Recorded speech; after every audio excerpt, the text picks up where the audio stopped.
Hey everyone, and welcome to the Mark Prater podcast, where our aim is to connect our global family of Sovereign Grace churches with our executive director.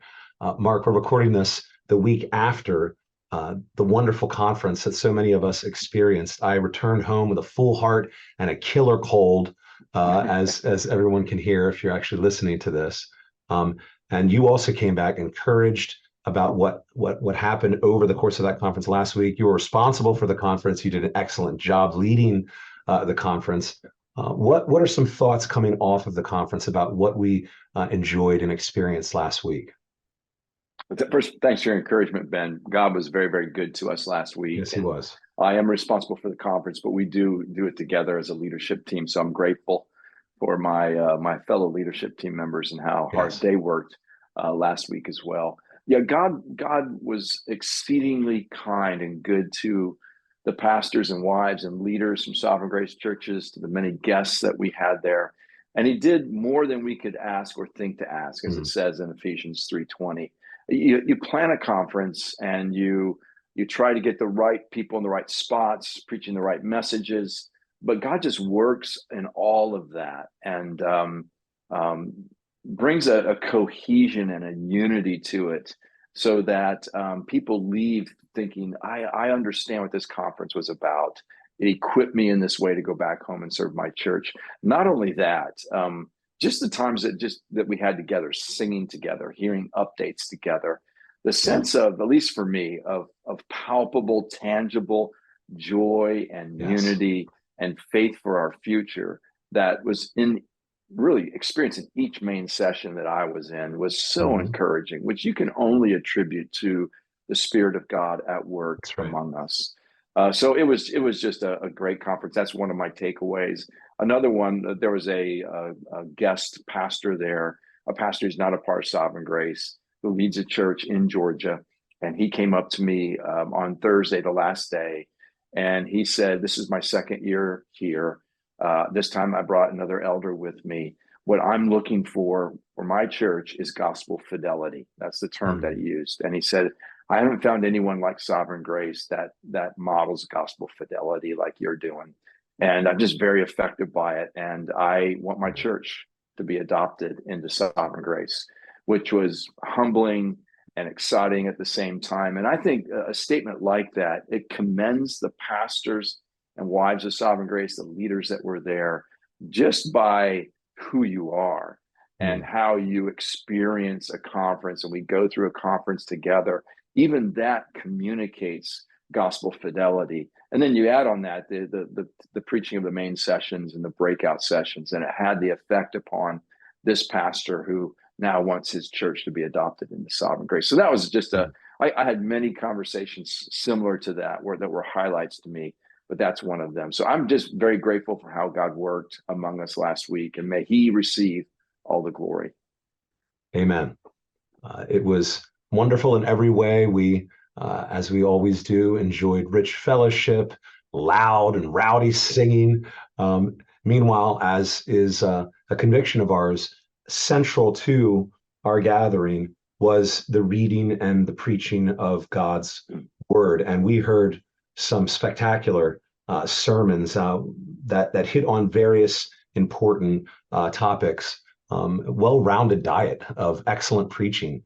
And you sent an email recently telling us that actually that audio is online. What were your thoughts about the sermons, the main sessions?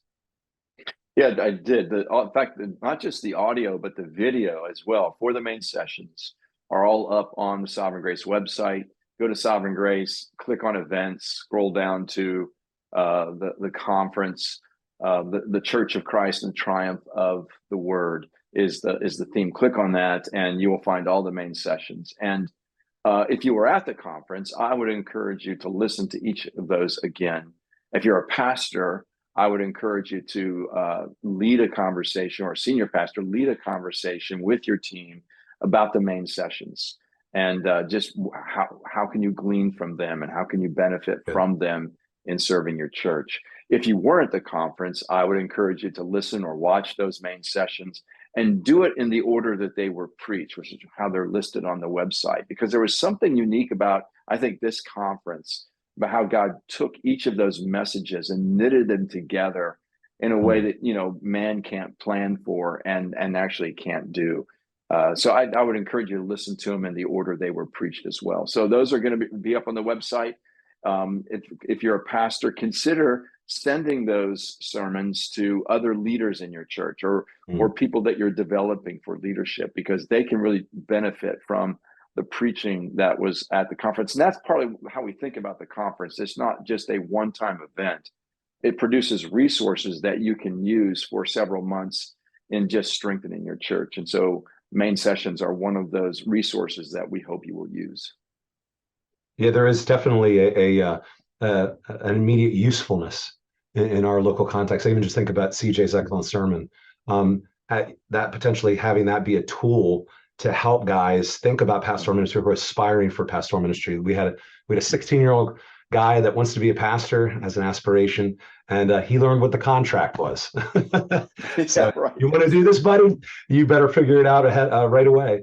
And settle it in your heart and mind ahead of time, what actually the pastor's calling is. So loved all the sermons, but the breakout sessions, I've only actually haven't heard them yet. I'm looking forward to listening to a couple of them today. From all accounts, were excellent, and you wanted to highlight a couple of those as well. I do, and you haven't heard them yet because you taught and led one of those breakout sessions on our shaping virtues. So, excuse me, thank you so much for doing that, Ben. And we hope to talk about that in the next podcast, your breakout session. But I did, first of all the audio for the breakout sessions, and I believe we're going to have video at some point, but all the audio for the breakout sessions is up and available online. And again, if you haven't listened to the breakout sessions, or to those that you didn't attend, listen to those. As a senior pastor, lead your pastoral team in a conversation about those breakout sessions, looking to bring application to your church. And excuse me, and make sure that you make those available to other leaders in your church who can benefit from the breakout sessions as well. I just want to mention two today. I want to highlight two, and we'll talk about the others maybe next week. I attended Jeff Purswell's breakout session entitled "The Pastor in Politics." It was outstanding. Excuse me. And then I listened to yesterday Josh Blunt's breakout session, "Complementarianism, Culture, and Our Churches, Living Our Convictions in an Age of the Gender Wars." And it was just an excellent breakout session. By the way, each of the breakout sessions has an outline that you can download on the Sovereign Grace website. So make sure you look at the outline as you go through the breakout session, because it's really helpful. But what we asked Josh to do, Josh accomplished and did so much more. I was so pleased with his breakout session. I saw the outline beforehand, but to hear him teach it was even better. So he starts with these core theological definitions of complementarianism, and he draws from three affirmations 1 through 3 of the Danvers Statement, those familiar with that statement. And then he, from there, goes to the Sovereign Grace Statement of Faith and draws out really complementarian theology in our Statement of Faith. And he kind of says, this is the basis, this is the foundation. We've got to remember that now as we walk into what we're seeing really in the culture and in evangelicalism. So there's a bit of a stirring in the culture regarding masculinity.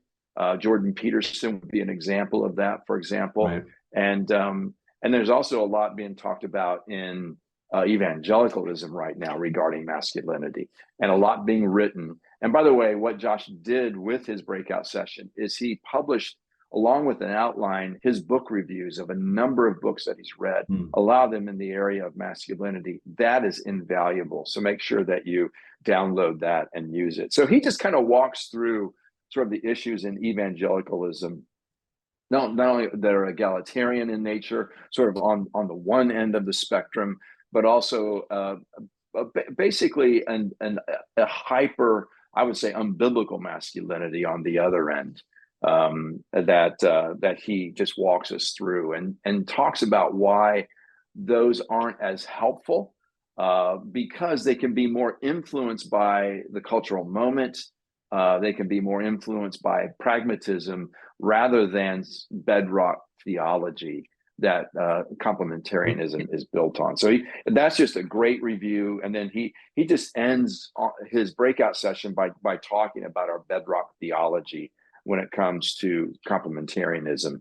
And he just walks through that at the end, I think, very helpfully, and then offers some practical advice for pastors. So it's an outstanding breakout session. I would commend it to you.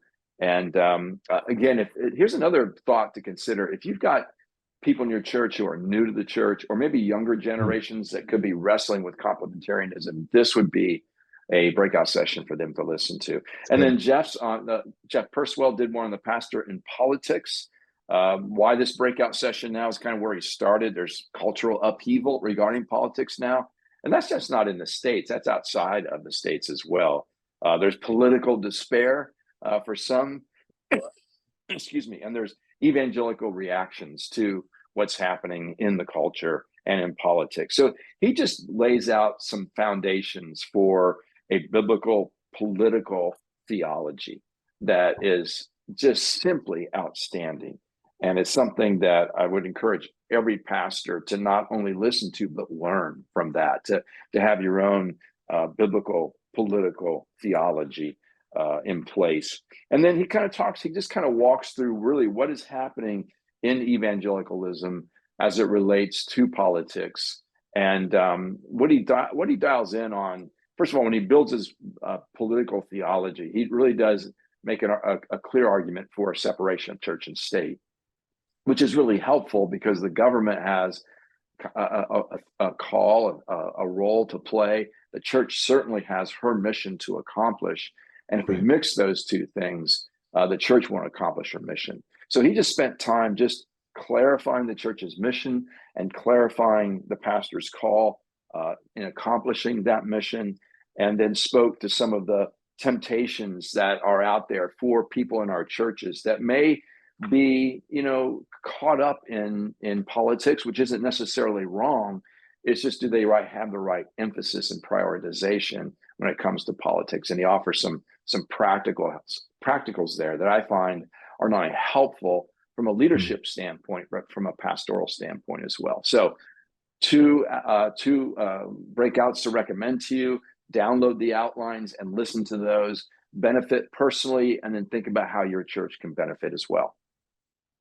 Excellent. I look forward to listening to those breakouts. God has given us gifts in the form of effective teachers, and Josh and Jeff are right there as some of our best. So thank you, Jeff and Josh, for the hard work you put in to serve us through these breakouts in these two hot topic areas that we need to be sure we're settled on and have convictions about. So once again, another expression, I know, of the leadership team's thoughtful care for us as pastors and members of Sovereign Grace churches. So Mark, thank you again. Thank you, leadership team. What a conference. I can't wait to go again next year, Lord willing.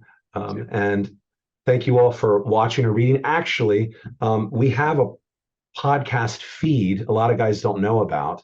If you go into your podcast, whatever app you use, Apple or whatever, and just type in Mark K. Prater, you'll see the podcast that'll come up. I know some guys like to just listen to stuff when they're driving around. So if you put that in your podcast app, that'll pop up in your feed on Mondays, and you can get it that way if that's easier for you. So thank you all for checking out the podcast. We'll see you here, Lord willing. Actually, it'll be after the fact, but happy Thanksgiving, everybody. Yes. That's tomorrow for us. It'll be last week by the time guys see this. But thank you all. We're thankful for you, our audience, and we're grateful to be able to serve you in this way that you can hear Mark each week. So thanks. We'll see you here next week, Lord willing. Bye for now. Thank you for watching. If you have questions or comments, Mark would love to hear from you. For more videos like this, hit subscribe on YouTube or by email at markkprater.com.